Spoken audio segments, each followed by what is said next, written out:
what to know about a chainsaw that you should probably know, especially if you're a beginner, because after using this for about a year, I learned a couple things. All right, so I'm gonna go over them real quick. First is, you can put the chain on backwards on accident, and if you do that, it's gonna slip. You're gonna get a whole lot of sparks, a little bit of wood on metal action, you know, chipping and stuff, but it's not gonna cut. So this sharp part right here, as it turns clockwise this way, that chain has to go on this way. But if you took your chain off and flipped it around, you can have it on backwards. So that can cause a lot of problems. Also, when you're starting them, you can start this with, usually they have instructions on there.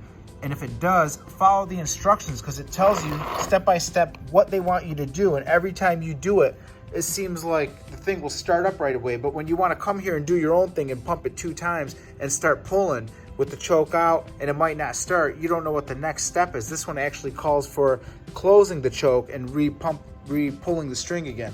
Another quick thing that I'm going to tell you that I just learned, my chain used to fly off all the time. If you're having that problem, what you do, I thought it was just the 2 bolts that you put on this little side guard that goes here, but that's not all you got to do. So when you put that on, there's a freaking screw right there, and that screw has this little bar on it. So when this is indented inside of this little hole, before you tighten those 2 screws, you crank this sucker out, the bar slides and pushes this whole bar forward as tight as it can, then you lock the 2 screws in.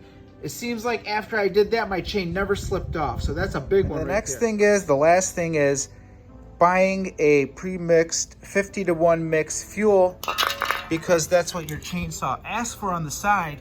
You don't have to mess with trying to measure 2-cycle oil mixed in premium gasoline to try to run this. It costs a little bit more. I think this was like $5, but if you're a homeowner or something, you ain't got too much to do, why not do that? Also, empty your gasoline every year before you let it freeze outside. It seems like if you leave the gas in there, then you got old gas and you try to pull it the next year, you might not be able to start it. And the reason is it gunks up and gas does get old. So that's it. If you learned anything here, give me a thumbs up. That's all I ask. Just wanted to throw in some quick things in here because as a beginner, I didn't know any of these things, and I just went out there and wrecked chainsaws one after another. Quick tip, I always keep this little tool on me because when you're out doing a job or cutting something, your chain slips off. You're gonna need this tool. It has the piece that removes the chain.